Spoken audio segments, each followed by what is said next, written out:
Sampurasun Samprajan, teman-teman. Ya. Nah, teman-teman, pernahkah kalian bertanya mengapa Tuhan atau Zat Maha menciptakan laki-laki dan perempuan dengan perbedaan yang begitu jelas? Nah, apakah itu hanya soal bentuk tubuh, atau ada kode rahasia yang sebenarnya sedang menunggu kita untuk dipecahkan, teman-teman?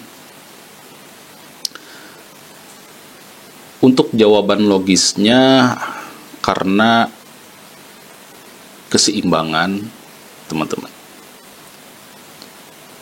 Gitu. Keseimbangan hanya lahir dari perbedaan. Contoh seperti tanpa merah dan kuning maka takkan pernah ada jingga, teman-teman. Tapi apakah keseimbangan yang dimaksud Tuhan atau Zat Maha itu sama seperti yang kita lihat di generasi sekarang? Nah, jadi jangan kita buru-buru untuk menjawab itu, ya. Yuk kita bahas.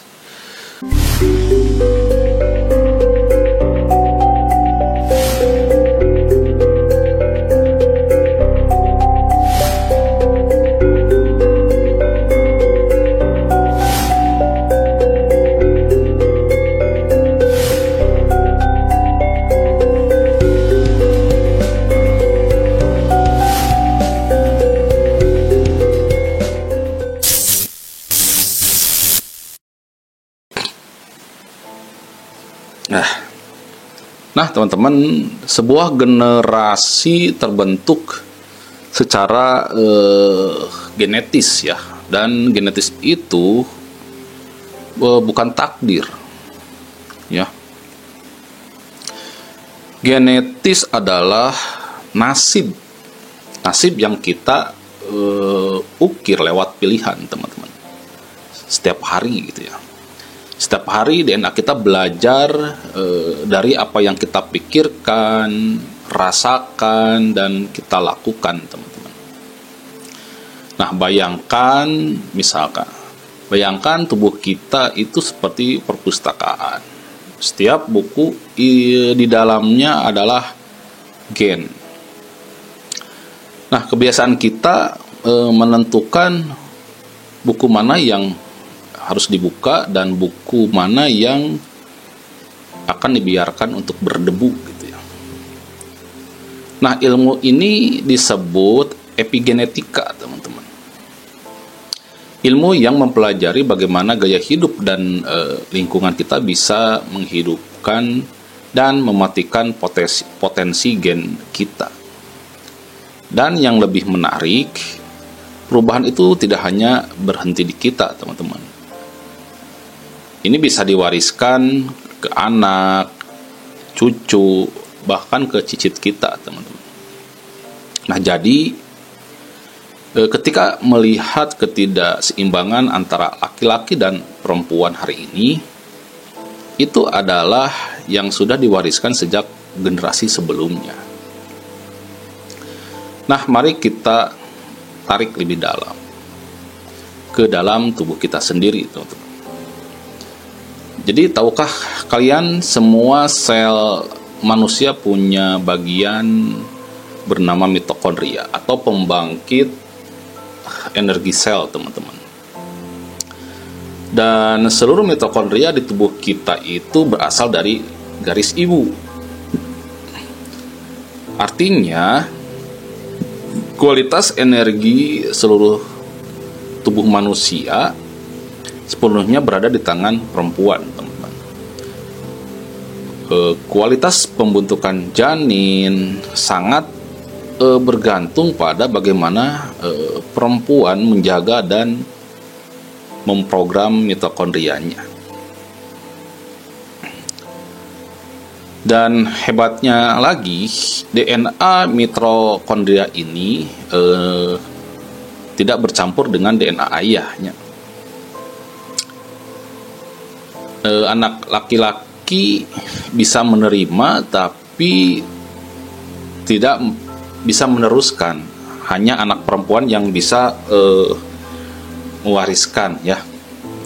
Jadi bayangkan kalau semua perempuan memaksimalkan kualitas mtDNA mereka, kualitas manusia di bumi itu akan melesat, teman-teman.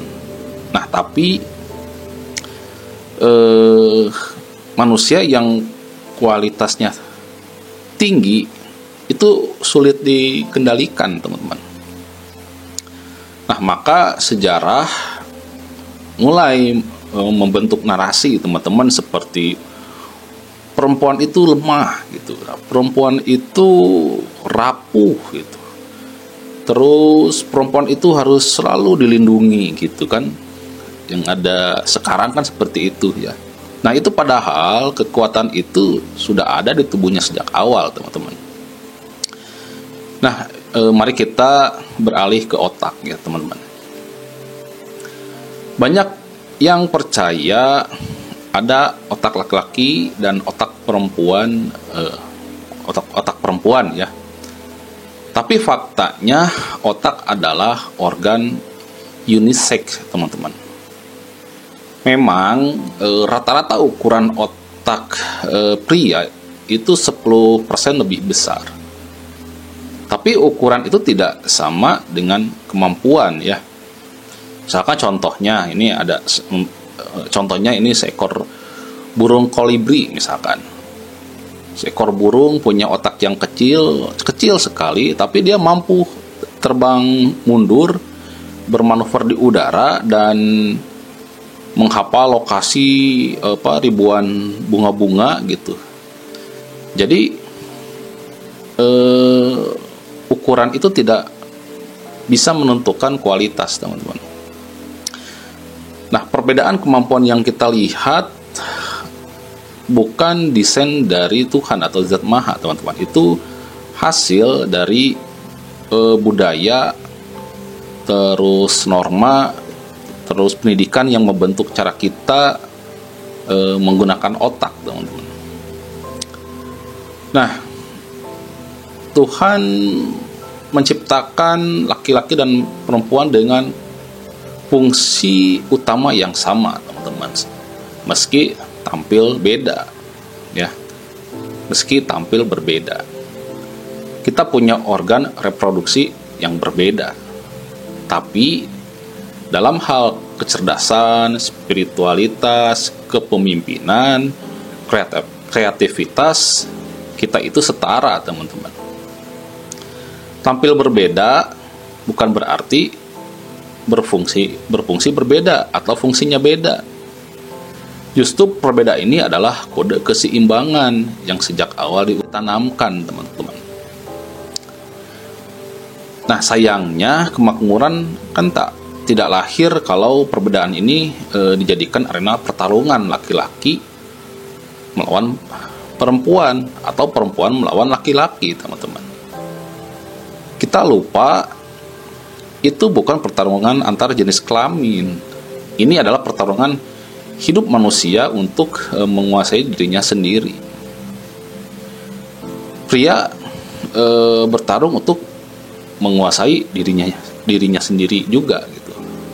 Wanita sama bertarung untuk menguasai dirinya juga. Nah, kalau keduanya mampu itu, maka keseimbangan sejati bisa tercapai, teman-teman. Nah, kenapa kita sulit menerima perbedaan gitu? Kenapa kita masih menggunakannya untuk merasa lebih tinggi atau lebih rendah, teman-teman? Misal merah tidak akan pernah iri pada si kuning gitu ya. Karena mereka itu berbeda. Merah dan kuning itu mereka berbeda, tapi saat bersatu mereka menciptakan warna yang indah, menjadi jingga. Nah, kalau Hawa menghargai Adam dan Adam menghargai Hawa, maka kemakmuran ini pasti akan datang gitu. Nah, kelembutan hati seorang perempuan itu bukan kelemahan, teman-teman. Itu adalah bentuk kekuatan yang sering disalahartikan. Nah, kita diciptakan sekuat itu, teman-teman. Dan tugas kita adalah meraih kekuatan itu kembali. Meski harus merayap gitunya buat ngedapatinnya gitu, teman-teman. Karena pada akhirnya keseimbangan sejati adalah ketika laki-laki dan perempuan sama-sama berdiri di puncak potensi masing-masing gitu, teman-teman. Nah, jadi bayangkan di depan kita itu ada dua jalan. Satu jalan membawa kita pada dunia yang dunia yang terus memecah. Laki-laki dan perempuan saling curiga, saling menjatuhkan, hingga generasi kita itu mewariskan perpecahan, teman. Dan satu jalan lagi adalah jalan yang penuh kerja keras, penuh kesadaran, di mana laki-laki dan perempuan bukan lagi lawan, tetapi jadi teman atau sekutu atau pendamping. Nah, kita bukan diciptakan untuk saling membuktikan siapa yang lebih hebat, teman-teman.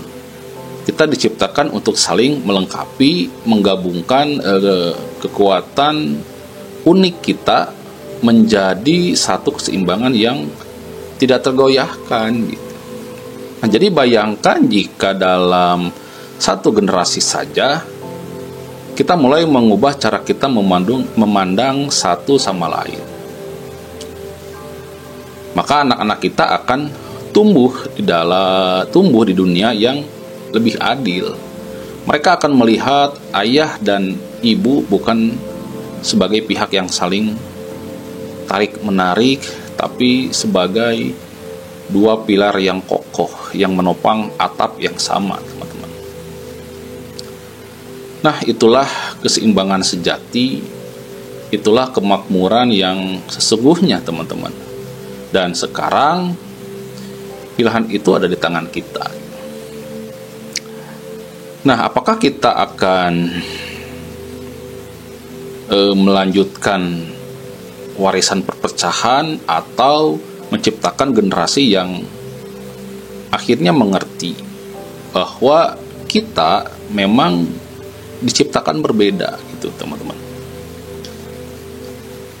Diciptakan berbeda supaya kita bisa saling melengkapi dan saling mengangkat menuju takdir yang terbaik kita gitu, teman-teman.